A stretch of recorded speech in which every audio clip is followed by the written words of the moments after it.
Hello chaps, Hello. it's Nigel from Loud and More. Thank you very much for agreeing to interview us today. So, just to start off with, how's the recording of the new album going?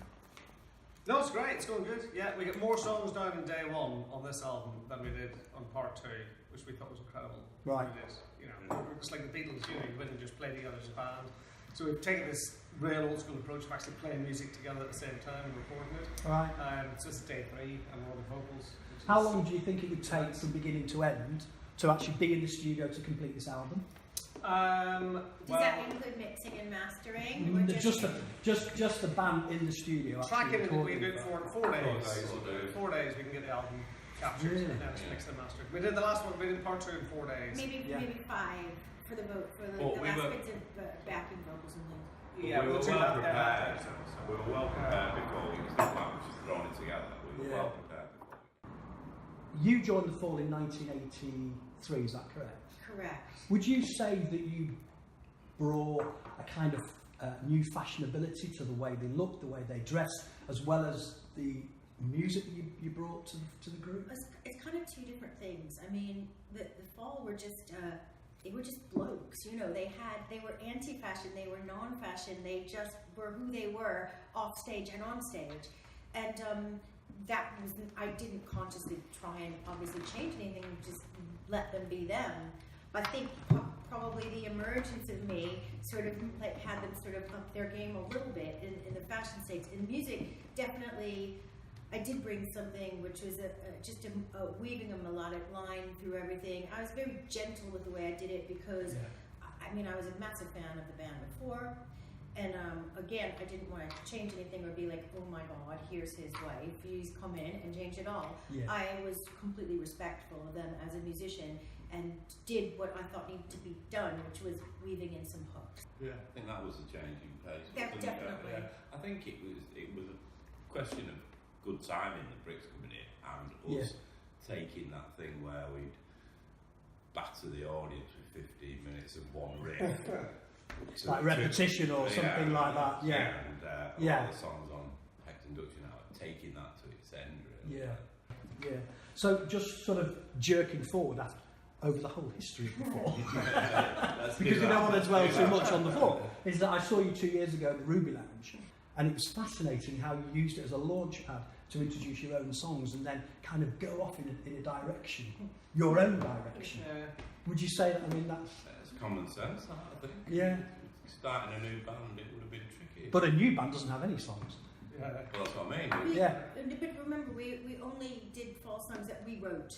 So we didn't touch anything we didn't write. So we as songwriters felt that we had the right to reinterpret what we had already done. Yes. And it was just, you know, our foundation and the seed from where we came. But now it's blossomed, and of course it was early days. We didn't know what was going to happen with this band. We didn't know how great having like 5 writers in a room would be, and what would come of it. And but we had lots of shared history of playing together between us, which just made everything coalesce in the most beautiful way, and it organically evolved. And now on this album, it's all new material, but you'll still see a thread going back to the Fall because we were the writers in the Fall. Yeah, and that's what fascinates me. I've noticed on the last album, you went from sort of late 60s psych. On Moonrise Kingdom, and then sort of over to Temporary Insanity. It was a bit sort of New York Dolls swagger, which wasn't on the album but was a later single. So it does kind of span those genres. So it brings me to kind of where you're going to take it now, and what is the Brix The Extricated? We're a jazz band now.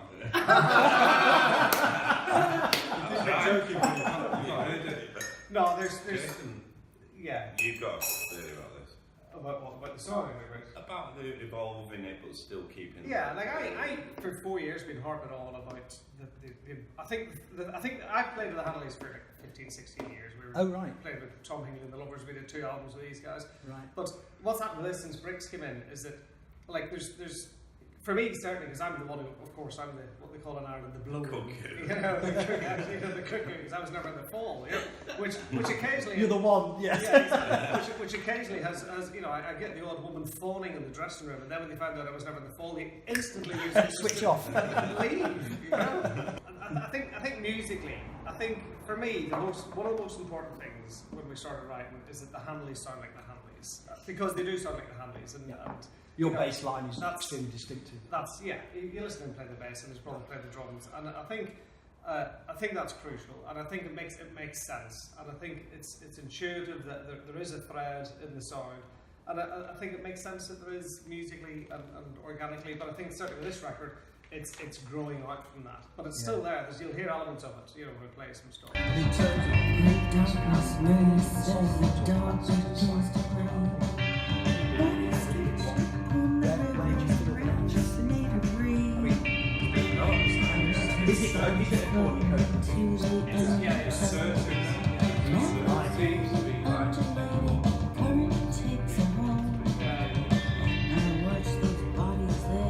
That certain guitar is quite prevalent.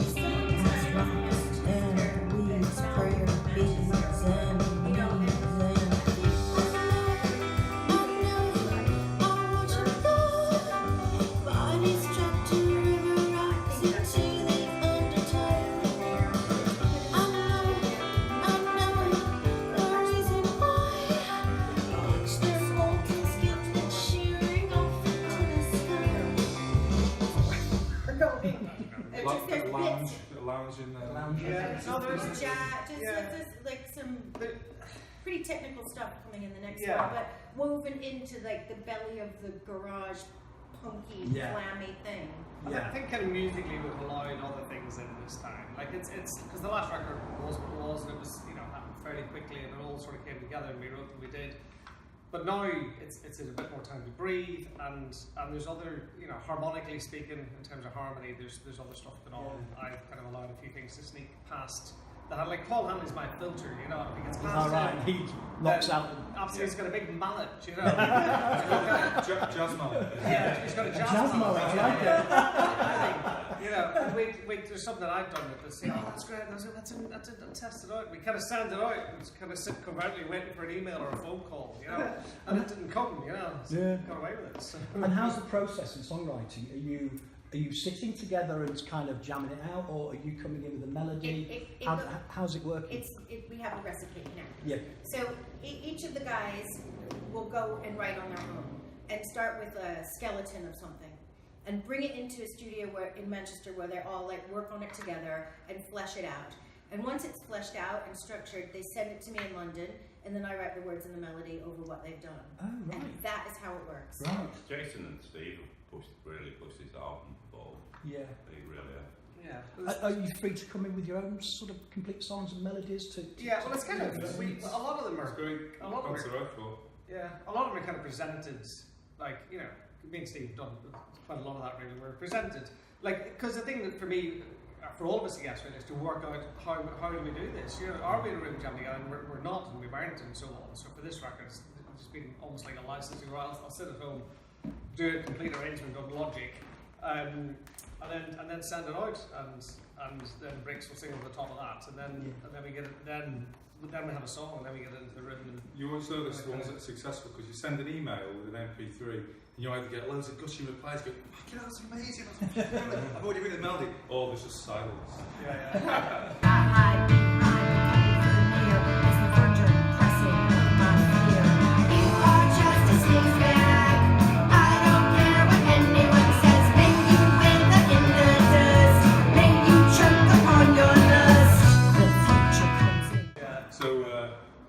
When you hear ding ding ding, you've done something good. But generally, when you guys send me something, I just listen to it once and I just know. Like in was it Alaska? The first 8 bars, 16 bars. 16 bars. I didn't even get through 16 bars. I listened to it before I picked it up. I'm like, fucking hell! I love this fucking song like that. So you just know, and then when they present you with something like that as a lyricist and a melodist or whatever, it usually takes one day for me to write my part. Yeah. So it's just there. It just comes out of the ether. It's brilliant to work with them. You have a rich musical history. How are you actually coming up with these lyrics now? What are you finding is the inspiration for the lyrics? A channel. And I believe there's a collective consciousness of one mind up there. If you want dead people, that are sending stuff down through me, and I just get into a place and open myself up, and out it comes. And where it comes from, I don't know. I don't question. I just write it down. This is a pencil and paper. It's called automatic writing. Yeah. And it's just, but when it flows, if anybody out there is like doing this with any kind of art form, you get goosebumps because you know you're just in the flow, and it's just the right thing is happening at the right time, and the magic is happening. Can we expect some new singles pre-album launch? We don't know yet. Possibly. We're thinking about doing a lead track. I mean, there are so many on this album. There could be singles. So but there doesn't seem to be a lot of. I mean, what is a single these days? Single is something that is accessible to the fans that they can have immediate access to as a taster for the album, I guess. Oh, we'll do that. We'll do that. Yeah, I think you could do that tomorrow. That could be out tonight. Are you planning on launching the album before you do the run of gigs in October? Yes. Do we need to say? I'd like a launch date. There is we're availability permit. Well, yeah, we're kind of doing a low key, intimate, official launch gig, ideally the week before the album comes out. Okay. Have you a name that you can reveal? Small, intimate room. Well, give me a release date. Actually. We can get the release date is October the 26th. Okay. Yeah. Do you mean a title? Oh, we have a title as The well. title, we have a title. It's called Breaking State. Okay, cool. And And the then inspiration for that is? Jace. Well, it kind of comes from neuro-linguistic programming, when you kind of move from one emotional state into another one. So, if you're locked in an unresourceful state mentally and emotionally, you need to break state to get into Nothing to do with Brexit. Nothing to do with no. It's not Brexit. But also every time you put on a record, thing. every time you put on a record or listen to music, you're breaking state. So you're going out from one state into another. So, and it's kind of a powerful thing to be able to break state. Certainly, if you're in a not good place. Is there a theme to the whole album? Is there a message that you want to get across? A particular sort of focus of attention? A single thread of consciousness through it, or is it? I guess the thread for me for the lyrics would be about reinvention, coming from the ashes. Anyone that's ever put you down, or you allowed yourself to be in a position of like showing everybody who's who and coming back, and reinventing into something that was better, more powerful, more dynamic, and more beautiful than it ever was. And you feel that's a very personal That's thing, isn't me it? personally. Yeah. So. Have you any advice for young musicians that are coming through today? I mean, like a pearl of wisdom. Well, they're both teachers. I know Jason's a And teacher. Steve. Well, I always say to them things like, that's a golden opportunity and I've gone blank. But just don't make it a blind thing, trust your gut instincts, and don't be a pale imitation of one of your heroes. It's the worst thing you can do. Have the courage to kind of be yourself. It's not, because that's the hardest thing to do actually, is to be yourself. Don't be a pale imitation of one of your heroes. In terms of music, you need to. I mean, there's one thing if you're doing it for a hobby because you love it. I mean, first of all, you need to love it, and you need to be as passionate about it as anything in the world. And if for success, you have to do what you love, and you have to be utterly, completely focused and driven, because it's a hard game. Now it's changed a lot since back in the day.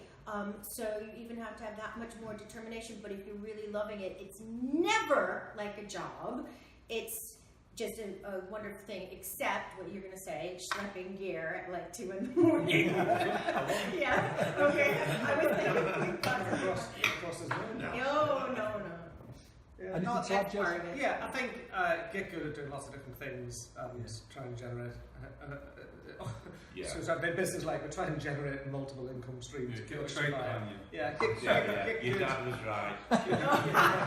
No, get good at different things and make it happen. And what's the best piece of advice you've been given? Oh gosh. And that's a toughie, isn't it? Never listen to advice. The best, your job in life is joy. So, and gut instinct's really important. So, But by that I mean, basically, do what feels good to you at all times. You know, what's the point of living if you're not, you know, if you're stuck? Sometimes you have to do something to get to somewhere. Sometimes you have to do other jobs to get to play music. But if you don't mind doing the job to get to the good part, that's okay. If you can play music all the time, that's even better. Finally, have you an unrevealed hobby or thing that you do? You went through a stage of opening fashion shops in Shoreditch. Yeah. Is there any proclivity to do that now? What's your thing outside of music now?